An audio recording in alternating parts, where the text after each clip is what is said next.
bien de nous suivre, mesdames et messieurs. Bienvenue, c'est le journal de femmes. Tout de suite, les sommaires.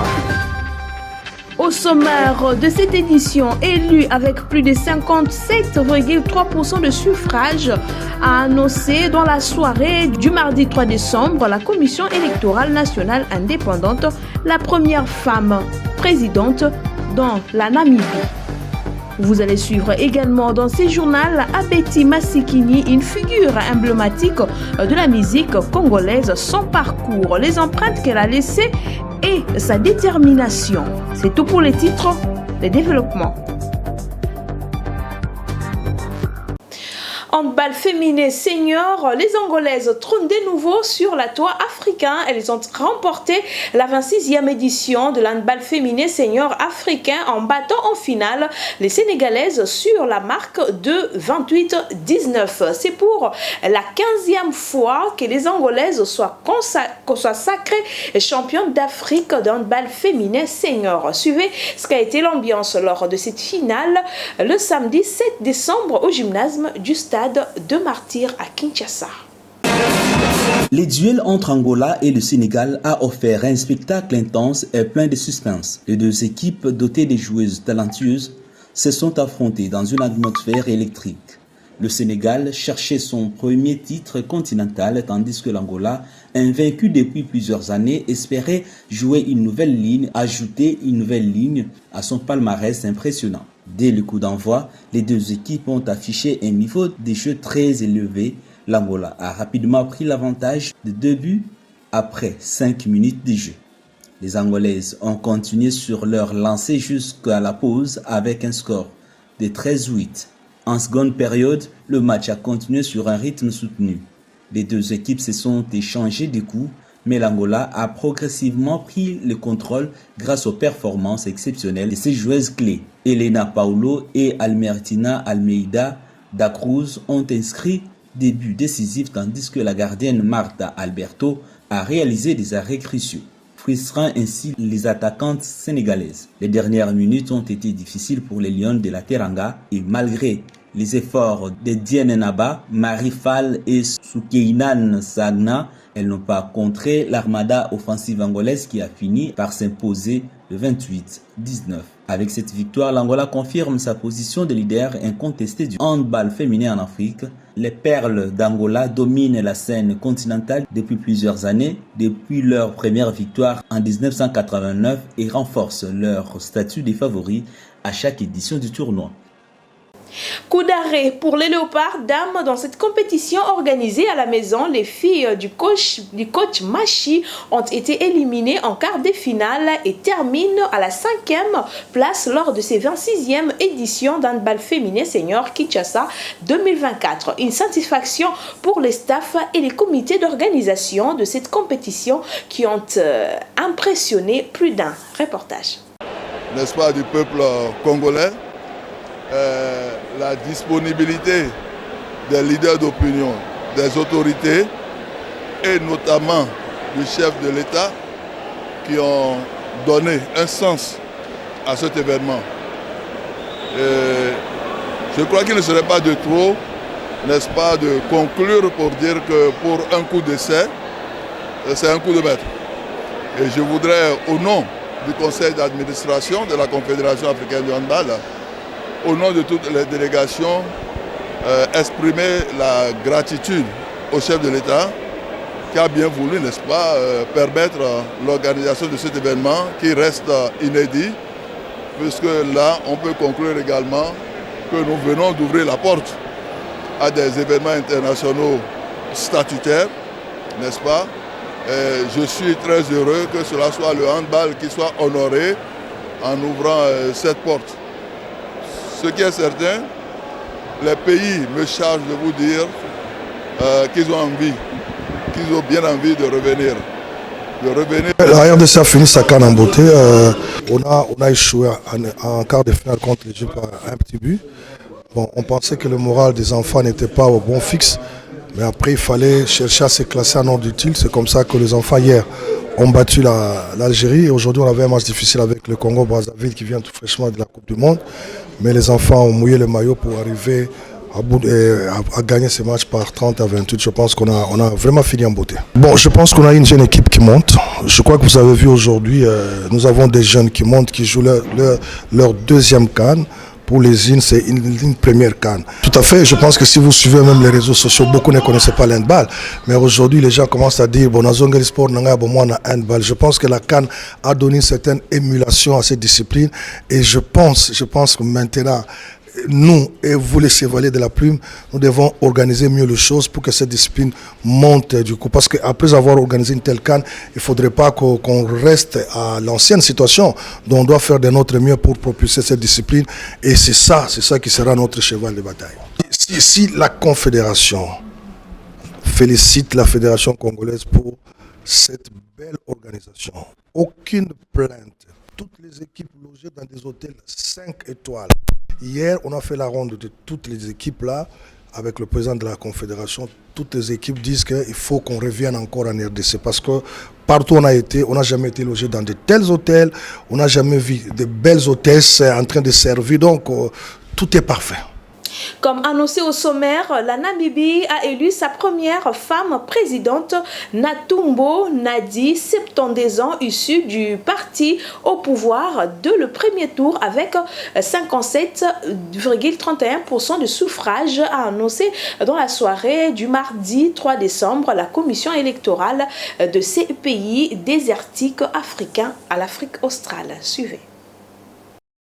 La Tswapo, partie de l'actuelle vice-présidente surnommée Triple N, dirige le vaste pays riche en minerais qui compte seulement 3 millions d'habitants, dont les 2 tiers ont moins de 30 ans depuis son indépendance en 1990. Merci pour votre confiance, a sobrement déclaré la nouvelle présidente en robe longue, des soies arrangées, fines lunettes et chapeau assortis, affirmant qu'elle tiendrait ses engagements pris auprès des électeurs. Pendant une campagne d'où elle s'est évertuée à faire rimer vieillesse et sagesse, elle a notamment promis la création en 5 ans de près de 250 000 emplois, avertissant que le monde de l'entreprise ne peut prospérer que si la politique est stable.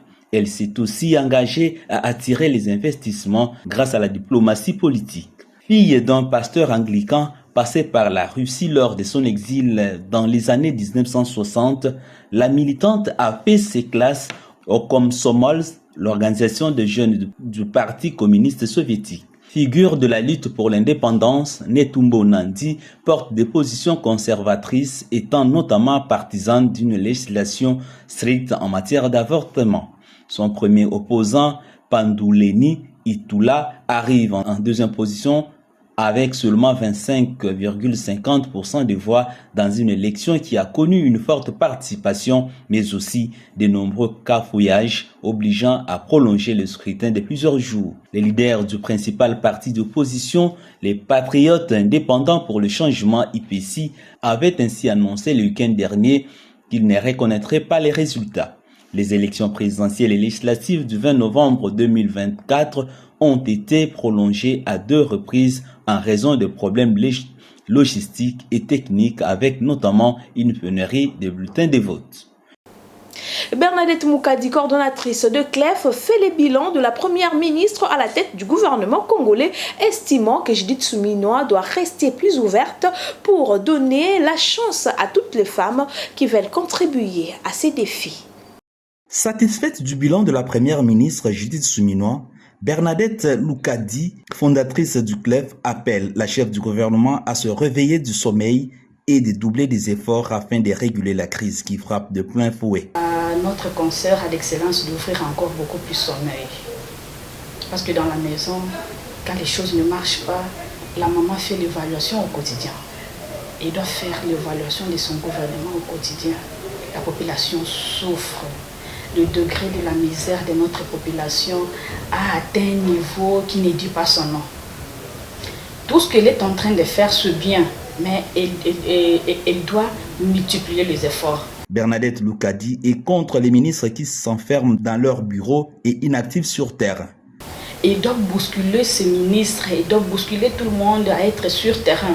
Nous n'avons pas besoin de ministres qui restent au bureau. Parce qu'en étant trop au bureau, vous ne serez pas en contact permanent avec la population pour être au courant de leurs difficultés. Parce que les difficultés qu'on avait en 2023, ou c'est les difficultés qu'on avait, je peux dire, juste au mois de juin, là, ce ne sont pas les difficultés que nous avons aujourd'hui. Vous voyez un peu. Donc, il doit bousculer son gouvernement à être en collaboration parfaite avec la population. CLEF est favorable à une collaboration avec la chef du gouvernement pour la réalisation des 6 piliers du gouvernement de la République. Nous, CLEF, nous vous tendons la main, nous restons très ouvertes parce que nous avons aussi notre carnet où nous sommes en train de noter tout ce que nous récoltons sur terrain. Nous devons travailler, nous comptons travailler en collaboration parfaite avec vous. Parce que des fois, quand on est au bureau, on est trop surchargé avec des dossiers, on n'est pas informé de tout ce qui se passe sur terrain au quotidien. Mais nous, la CLEF, nous sommes là, il y a de femmes au milieu de nous, la majorité sont de blessures de Kadima. Elles sont là, elles ont de bases solides et le récolte de difficultés de la population au quotidien. Nous pouvons travailler avec vous, vous voir régulièrement. Comme les Kinois disent, mère Fongwama.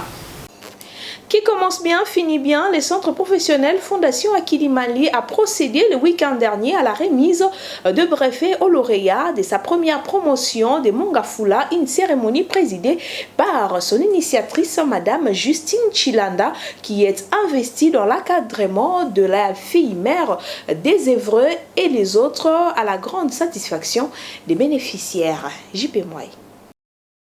6 mois après son inauguration, le centre Akilimali de Mongafula lance sur le marché d'emploi ses premières lauréats. La cérémonie de remise de brevets s'est déroulée en présence de l'initiatrice de cette fondation, Justine Chilanda, les invités venus de 4 coins de la Lukunga, ainsi que amis et membres de femmes venus soutenir les leurs. Après les mots de circonstances, place à la remise de brevets de différentes formations organisées par les CFAM durant 6 mois, dont l'objectif était de rendre la jeune fille et la femme autonomes. Formateurs qui ont su nous guider et nous inspirer. Nous avons su repousser nos limites et croire en nous. La promotrice Justine Chilanda est revenue sur les différentes formations que sa fondation met en disposition de filles et femmes de la Lukunga. Morale, vu que nous encadrons le fille-mère, le jeune désœuvré, les personnes vivant avec handicap, nous donnons des valeurs morales d'abord pour les aider à pouvoir s'accepter d'abord eux-mêmes. Nous apprenons aussi des valeurs pacifiques. Il y a des valeurs démocratiques et des valeurs morales. C'est ce qui fait vraiment que ça puisse vraiment être différent des autres centres. Mais en dehors de l'esthétique, coiffure, décoration événementielle, coupe et couture, informatique, hôtellerie, auto-école et les cours de langue, nous avons aussi d'autres cours que nous donnons qui marquent vraiment une différence. Ici, quand vous êtes là, on vous donne un package complet en y ajoutant l'éducation financière.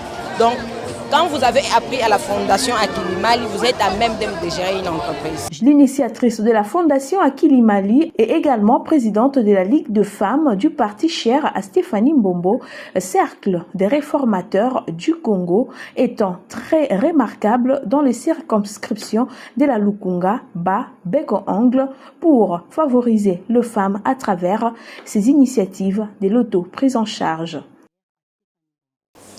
Dans le riche panorama musical de la République démocratique du Congo, une icône inoubliable a laissé une empreinte indélébile dans les années 1970 à Betty Massikini pour la femme inspirante. Alors en République belge, aujourd'hui la République démocratique du Congo, Abeti Massikini a grandi dans un environnement marqué par la politique et la musique en tant que fille de Jean-Pierre Fina, un homme politique congolais tragiquement assassiné aux côtés du regretté Premier ministre Patrice Emery Lumumba en 1961. À seulement 16 ans, elle décide de se consacrer à la musique de manière professionnelle. Dans les années 1970, l'industrie musicale congolaise était largement dominée par les hommes et sa présence en tant que femme était souvent considérée comme un désavantage. Cependant, Abeti Massikini a su imposer son style unique. Sa voix exceptionnelle et son talent ont ouvert les portes des scènes les plus prestigieuses à travers le monde. En 1973, elle est devenue la première femme africaine à se produire à l'Olympia de Paris, suivie du concert mémorable au Carnegie Hall à New York, au Royal Albert Hall à Londres et au Zénith de Paris, entre autres. Nous avons voulu mettre en lumière la détermination et le courage qui ont marqué toute la carrière d'Abeti Masikini. Malgré les innombrables obstacles qu'elle a dû surmonter, elle est restée fidèle à elle-même et à sa passion pour la musique. Malheureusement, sa carrière a été brutalement interrompue par son décès prématuré le 28 septembre 1999 des suites d'un cancer. Toutefois, son héritage perdure et continue d'inspirer de nombreux artistes congolaises et africaines. Une femme de valeur. Voilà ce qui met un terme à cette édition du journal. Restez connectés sur nos pages et surtout l'information est en continu sur notre site internet. Au revoir.